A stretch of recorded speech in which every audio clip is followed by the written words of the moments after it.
Okay, dear students, let me start today's class. In my last class, as I remember, I had given you to find out the value of G on Earth's surface. गत कक्षामा मैले acceleration due to gravity G को value earth सर्फेसमा कति हुन्छ भनेर चाहिँ तपाईहरुलाई एउटा सिम्पल न्यूमेरिकल दिएको थिए. I had given the mass of the earth as well as the radius of the earth. I'm sure you all have calculated that. You all have got the result, and definitely the result has come 9.8 meter per second square. त हामीले के बुझ्यौं त भन्दाखेरि कुनै पनि body यदि freely चाहिँ अर्थको सर्फेसमा खसिरहेछ भने त्यसमा चाहिँ acceleration due to gravity 9.8 metre per second square huncha. Now as I remember, sometimes students they used to ask, sir, what is the meaning that acceleration due to gravity is 9.8 meter per second square? यो भनेको के हो sir भनेर चाहिँ कहिलेकाहीँ विद्यार्थीहरूले सोध्ने गर्छन्. very simple. एक्सेलरेसन को डेफिनेसन हामीलाई थाहा नै छ. त्यही अनुसार हामीले भन्न सक्छौं कि कुनै पनि बडी जब अर्थको सर्फेसमा खस्छ भने त्यो बडीको भेलोसिटी इन एभ्री सेकेन्ड प्रत्येक सेकेन्डमा 9.8 मिटर पर सेकेन्ड को हिसाबले बढ्दै जान्छ. When our body is falling downward under the action of gravity, then in every second the body gains an additional velocity 9.8 meter per second. अझै यसलाई simply हामीले यसरी बुझौं. मानौं कुनै एउटा बडी यहाँबाट चाहिँ खस्दै छ. Suppose we just release a body. हामीले रिलिज जब गर्दैछौं, that means initial velocity u equals to 0. Now let's suppose after 3 seconds the body reaches on the ground. 3 second पछि चाहिँ मैले रिलिज गरेपछि 3 सेकेन्ड पछि ग्राउन्डमा आउँछ भने र सुरुमा whenever we simply just release any body, we drop any body, that means initial velocity is 0. But as because the value of G is 9.8 meter per second square, it means in every second, that means after 1 second, 1 second पछि it gains a velocity of 9.8 meter per second. भनेपछि 1 second पछि यो बडीको velocity कति हुन्छ त 9.8 metre per second हुन जान्छ. त्यसको फेरि ठ्याक्कै फेरि चाहिँ अर्को 1 मिनेट पछि अर्को 1 सेकेन्ड पछि 9.8 मा प्लस 9.8 फेरि प्लस भइहाल्छ and it comes 19.6 meter per second. 9.8 plus 9.8 19.6 meter per second. त्यस्तै गरेर अब यो 1 सेकेन्ड यहाँ छ. 3 सेकेन्ड पछि मैले अघि नै भने यहाँ स्ट्राइक गर्छ भने फेरि 19.6 मिटर पर सेकेन्ड मा हामीले फेरि 9.8 प्लस गर्दिएपछि while striking the ग्राउन्डलाई स्ट्राइक गर्ने बेलामा 19.6 plus 9.8 it comes your 29.4 meter per second. So acceleration due to gravity, I think we have understood. कि कुनै पनि freely falling object, that means the object which is falling under the force of gravity only, freely falling भनेको त्यो हो. उसको चाहिँ भेलोसिटीमा तल खस्ने बेलामा उसको भेलोसिटीमा प्रत्येक सेकेन्डमा 9.8 मिटर पर सेकेन्ड थप हुँदै जान्छ, बढ्दै जान्छ. So it's clear I think. Now अर्को कुरा, फलिङ बडिजहरु र चाहिँ एक्सेलरेसन ड्यू टु ग्रेभिटीमा के रिलेसन छ भन्ने कुरा कहिलेकाहीँ falling bodies and acceleration due to gravity.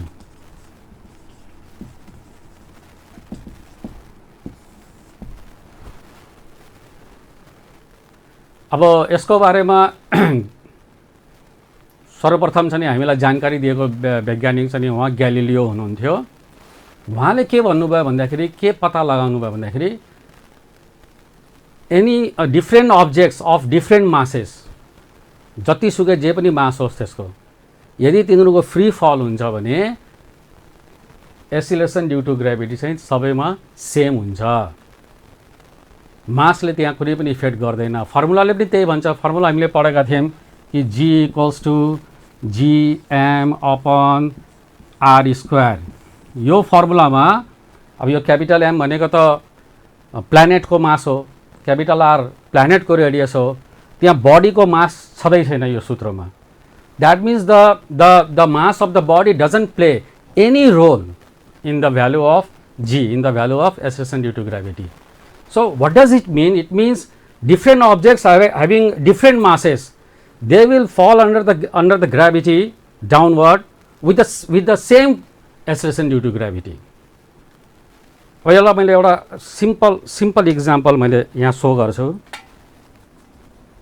जस्तो हामीले यसलाई बुझ्न सक्छौँ। भाइ बहिनीहरू यसरी हेरौँ, यो एउटा this is one piece of paper, this is another piece of paper. अब यो दुईटैको साइज फरक छ, यसको मतलब दुईटैको मास फरक छ। अब डेफिनेटली छ नि यसको मास छ नि एक्चुअली यो पेपरको साइज अनुसार यसको मास डबल छ।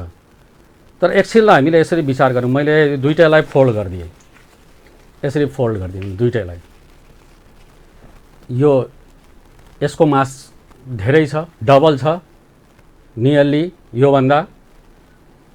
अब जब मैले यसलाई यिनीहरूलाई फ्री फल गराउँछु, just falling under the gravity, just try to understand, you can very easily understand.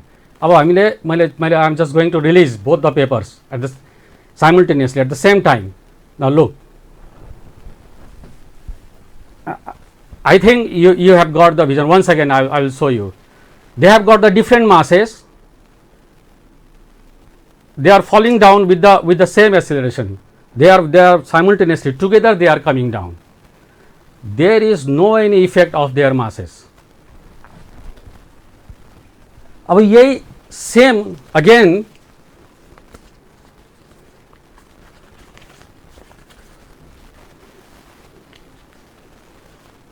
look here, again I am showing you both the papers.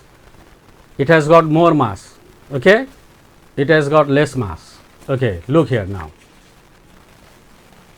our more mass, I am not folding it, this unfold, okay. Now again I am releasing, going to release both the papers.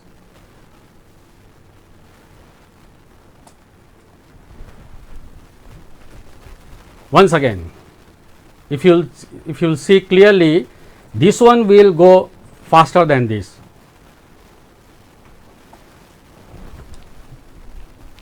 Why? So in the first case, there was no any, I mean, effect, because density, I have increased the density of both these papers also. So there was no any effect of air resistance.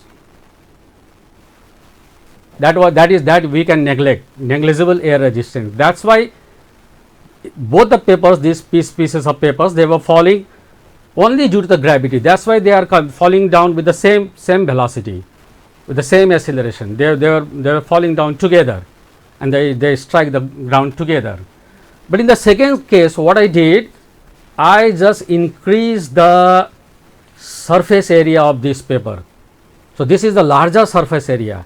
So that's why air resistance, it acts on this paper, which checks the motion, which is acting against the force of gravity. It's acting, the air resistance is acting upward, that is against the gravity.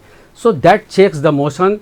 So that's why it decreases its velocity. So it comes fast, it comes down later on.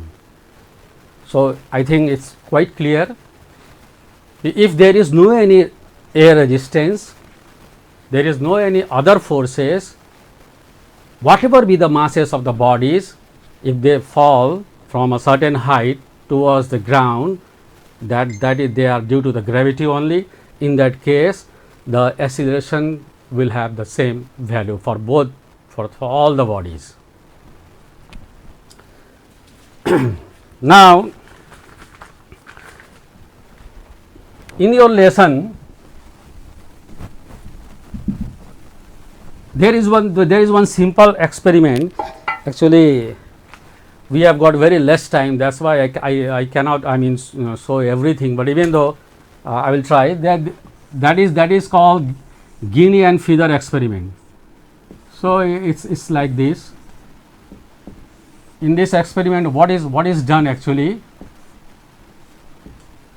A long glass tube is taken, and this is a vacuum pump, and one guinea or coin also you can say guinea. That is actually it's a coin. The name of the coin is used in England. So this is suppose guinea, and one feather.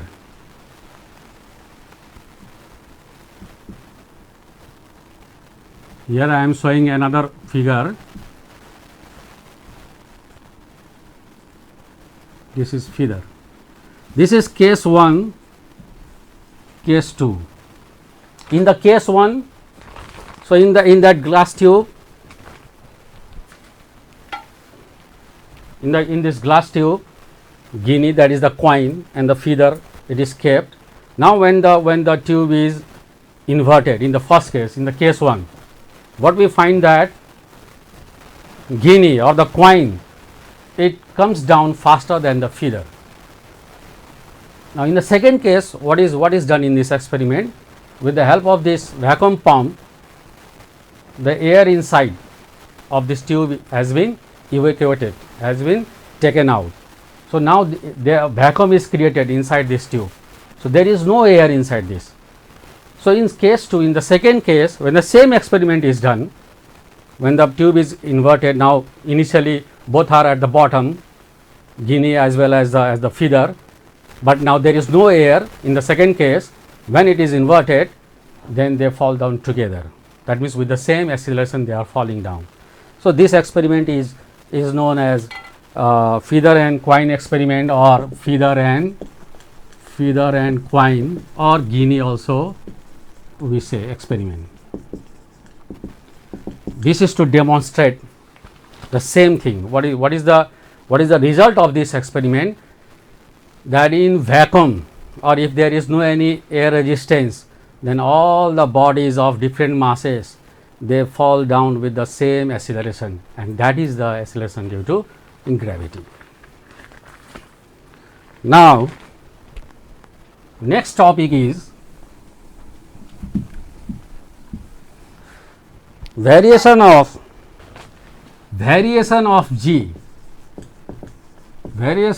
G on Earth's surface.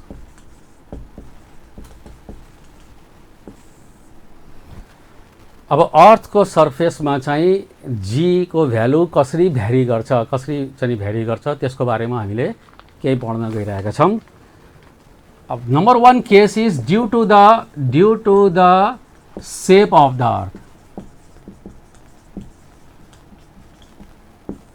Now I think हामी सबै विद्यार्थी भाइ बहिनीहरूलाई, मेरा para विद्यार्थी भाइ बहिनीहरूलाई हामी सबैलाई थाहा छ कि earth is not completely spherical. What is its shape? It's like orange shape मा हुन्छ. Orange shape भन्नु बित्तिकै हामीले के बुझ्छौं त भन्दाखेरि it is not completely spherical.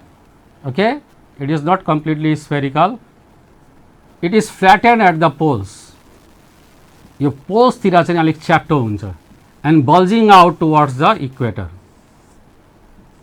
यसरी हामीले बुझ्छौं. यसको शेप यस्तो हुन्छ. पोल्स तिर चाहिँ फ्ल्याट हुन्छ, सुन्तला जस्तै, ओरेन्ज जस्तै फ्ल्याट हुन्छ पोल्स तिर, र इक्वेटर तिर चाहिँ फुकेको हुन्छ. It's बल्जिङ out. सो त्यसले गर्दा के हुन्छ भने this is suppose centre. So this radius RE, radius of the equator, is definitely more than RP. So what we have come to know that RE is greater than RP. Equatorial radius is always greater than polar radius because the shape of the earth is such that it is flattened at the poles and bulging out towards the equator. So due to this RE, that means equatorial radius, or you can say radius at equator is always greater than radius at poles. अब यसको effect के पर्छ त g मा? We know g equals to, we have come to know already, gm upon r square. We know this. So यसको अर्थ as because अब equator में कति हुने भयो त? त्यसो भए इक्वेटर में कति हुने भयो त? g equals to gm upon, or one thing, let me clear it, लेन्दी जानु भन्दा पनि, और हामीले पढिसकेछौँ यो, as because capital G and capital M are constant, so we can write g proportion 1 upon r square. That means g is inversely proportional to the square of the radius. Now what happens for equator and for poles? So for equator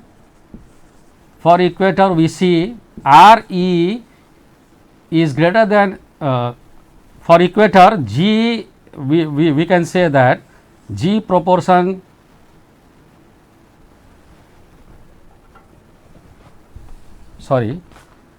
now as because RE is greater than RP, so radius is at the equator is greater than radius at the poles. So if it is in denominator, inversely proportional. So if the radius is more, then g will be less. So in equator radius is more. So that's why what happens in equator g E I am writing, that means acceleration due to gravity at equator, this will be less than g p, acceleration due to gravity at poles. Why? Reason is this, since RE is greater than RP. So हामीले के बुझ्यौं त भन्दाखेरि, as because we have come to know g proportion 1 upon r square, g is inversely proportional to the square of the radius.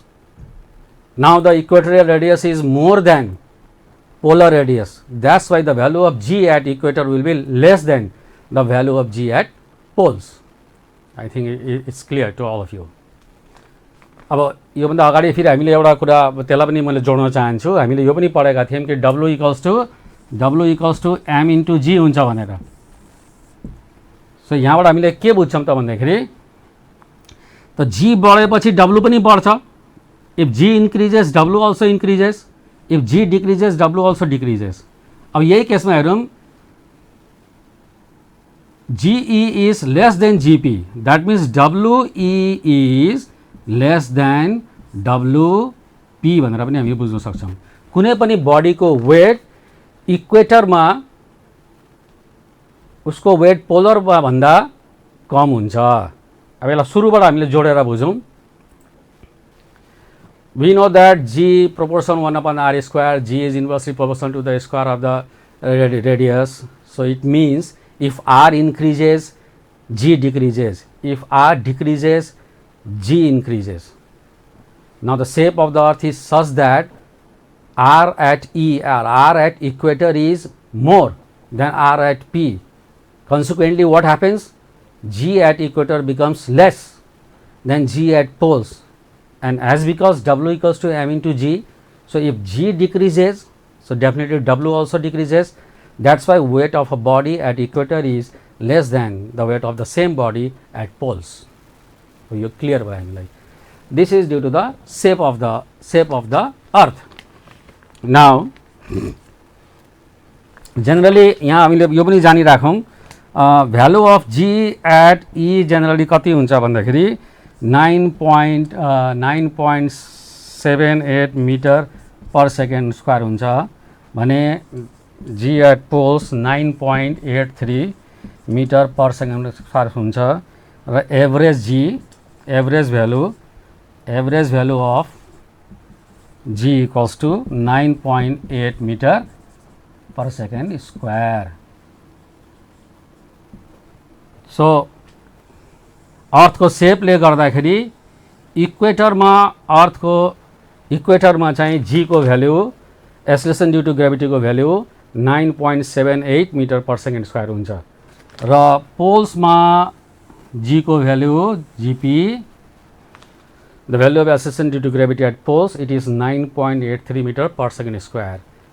तर हामीले समग्रमा चाहिँ अर्थको बारे कुरा गर्दा हामीले जब एभरेज भ्यालु लिन्छौँ हामीले जहिले पनि 9.8 metre per second square use गरिरहेका हुन्छौँ। सो भाइ बहिनीहरू, I am sure it's quite clear to you all of you. Now variation due to the altitude.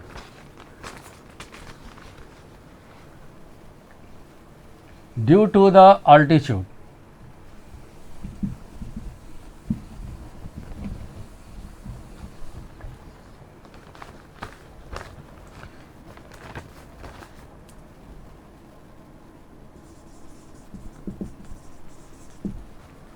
हाइटले गर्दा सर्फेसबाट चाहिँ अब धेरै हाइट छ भने त्यो हाइटको इफेक्ट देखिन्छ।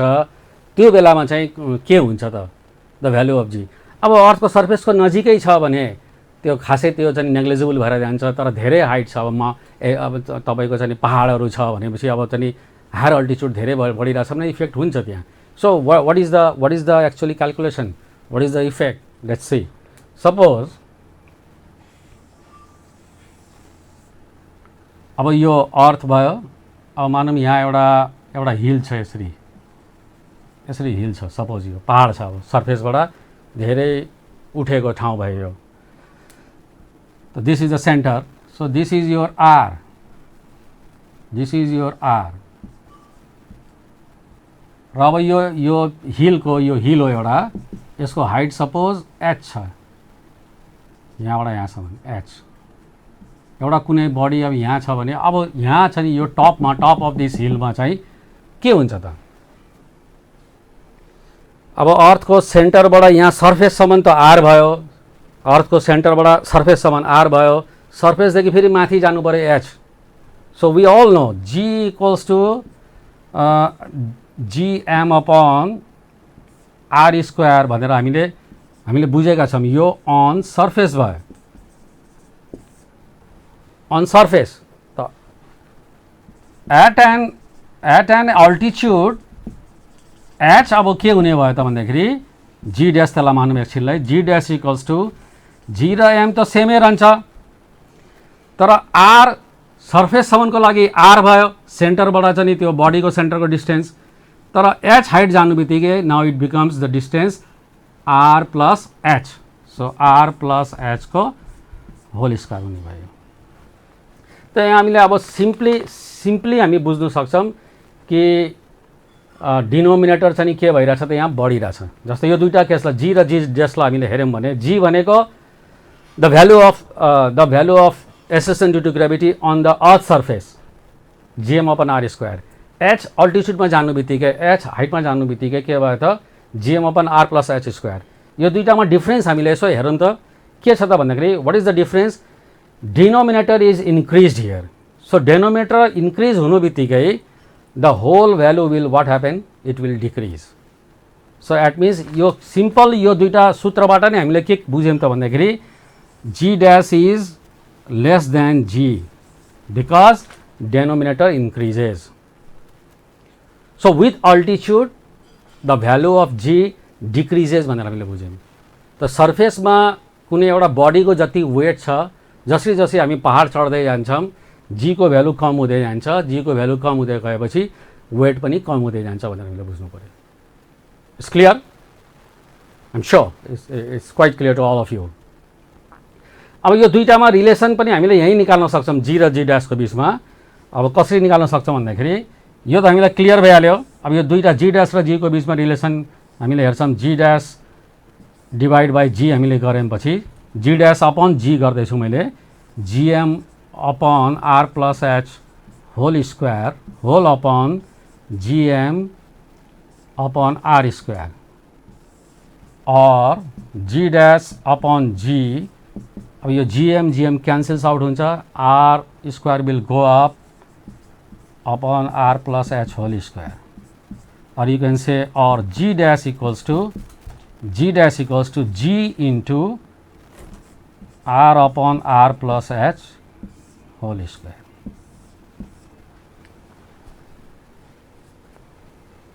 So from here also it's clear, r upon r plus h, r upon r plus h is definitely, this is less than 1. So this square will come less than 1. That means g dash will come less than g. It's quite clear.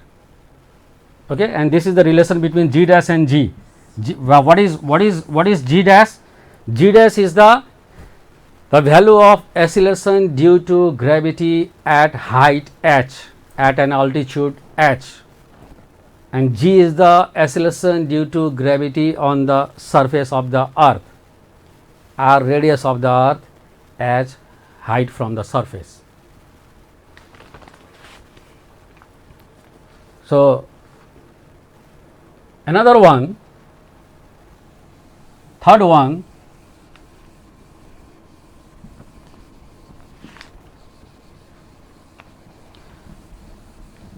depth from the surface,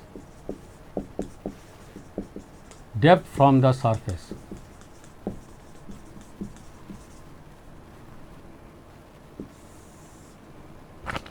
यो कति हुन्छ त भन्दाखेरि depth from the surface भने सर्फेसदेखि हामी तल मुनि गइरहेछौँ, खानीमा गइरहेछौँ. ओके, एउटा कोइला खानीमा हामी तल गइरहेछौँ भनेपछि हामी डेप्थमा गइरहेछौँ. त अब यहाँ थियो पहिले बडी सर्फेसमा थियो, सेन्टरबाट यहाँसम्मको डिस्टेन्स यो आर हो रेडियस. अब भित्र पस्यो, यहाँ आयो, मानौँ यो डेप्थ डी डेप्थमा भित्र पस्यो, त्यो बेला के हुन्छ भन्दाखेरि इट इज गिभन बाई, जसरी अघि मैले यहाँ निकालेको थिएँ, अनि it is given by G D, that means acceleration due to gravity here at the depth d, this is equals to your g into 1 minus d upon r. तो यसको अर्थ के हो त भन्दाखेरि G D is less than G. यो सूत्रबाट हामीले calculate गर्छौँ. जसरी हामी सर्फेसदेखि माथि गएका थियौँ, जी को भ्यालु घटेको थियो, जी ड्यास कम भएको थियो. सर्फेसदेखि हामी भित्र जान्छ भने पनि कम हुन्छ. अब यो बडा चाहिँ के छ भन्दाखेरि इन्ट्रेस्टिङ कुरा छ, मतलब बडा पजलिङ पनि छ. Students get puzzled. सर त्यो फर्स्ट केस त हामीले बुझ्यौँ, माथि जाँदाखेरि चाहिँ डी बढिरहेको थियो, आर प्लस डी भइगएको थियो, और आर प्लस एच भएको थियो. त त्यस कारण डिनोमिनेटर बढेको हुनाले जी ड्यास घटेको त हामीले बुझ्यौँ. तर यो केसमा त फेरि अब तपाईँको भित्र पसिरहेको छ भने बडी यहाँ आयो भने अब त यो जम्मा पहिले यो यहाँ थियो भने आर थियो भने अब त आर माइनस डी भयो, डिनोमिनेटर त घट्यो. अनि कसरी चाहिँ अब यो तपाईँको चाहिँ एक्सेलरेसन ड्यू टु ग्रेभिटी घट्छ त, यो त बढ्नु पर्ने भन्ने. तर हुन त यो चाहिँ कसरी आयो, यो सूत्र कसरी आयो भन्ने कुरा most probably as I remember तपाईँहरूको सिलेबसमा त छैन. तर पनि यो एकदमै पजलिङ, यो पजल मैले छोड्नु चाहँदैन. I don't want to leave like this, I want to make it clear. अब हामीले के बुझ्नु पर्यो भन्दाखेरि जब बडी यहाँ आइहाल्छ भने अर्थको मास सेन्ट्रलाइज यहाँ छ भने अब अर्थको साइज यो रहेन. यो बडी अर्थको सेन्टर यो हो, बडी यहाँ छ भने यो बाहिरी भागसँग कुनै अर्थ भएन. अब अर्थको सेप यस्तो भइहाल्यो. यसरी बुझ्नु पर्यो हामीले, लाइक दिस. यो अर्थको यति मास मात्रै यहाँ अब इम्प्लिमेन्ट हुन्छ. एज सुन एज चाहिँ बडी चाहिँ डी डेप्थमा जानु बित्तिकै अब अर्थको मासले कुन मासले रोल प्ले गरिरहेछ भन्दाखेरि यो सेप यति सेप हेर्नुहोस् तपाईँले. अब उसको चाहिँ रेडियस आर माइनस डी भयो, not R. Body is not here. त्यस कारण चाहिँ अब अर्थको साइजै सानो भइहाल्यो. इन दिस केस यतिको मास मात्रै हामीले लिनुपर्ने हुन्छ. सर प्लिज देखाइदिनुहोस् न भनेर पनि विद्यार्थीले कहिलेकाहीँ चाहिँ सोध्ने गर्छन् मलाई. त म यहाँ just I will show you, try to understand this.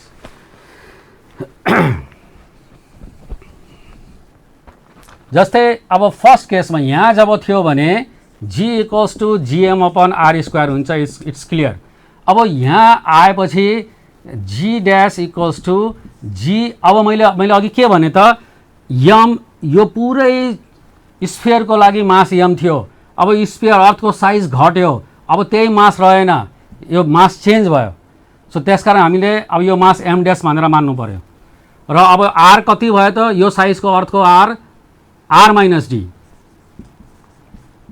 We cannot write here m, capital M, because capital M is the mass of this, the whole earth, the whole this sphere. Now the sphere is decreased in size, its radius has become r minus d only, so that's why mass is changed. अब यसलाई हामीले हेरौँ. G equals to G, this is the mass.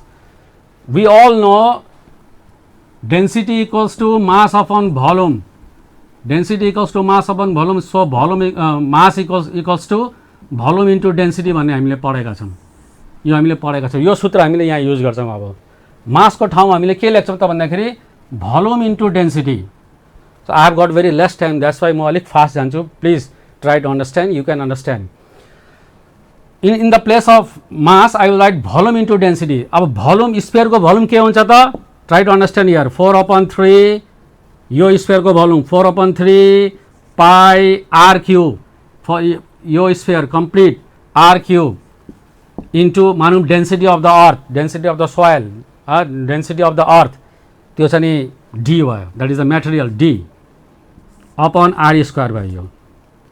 और अब यो are square दुईटा काटेपछि यहाँ कति रहने भयो त यो G equals to 4/3 G pi R D. अब यता हेरौँ हामीले.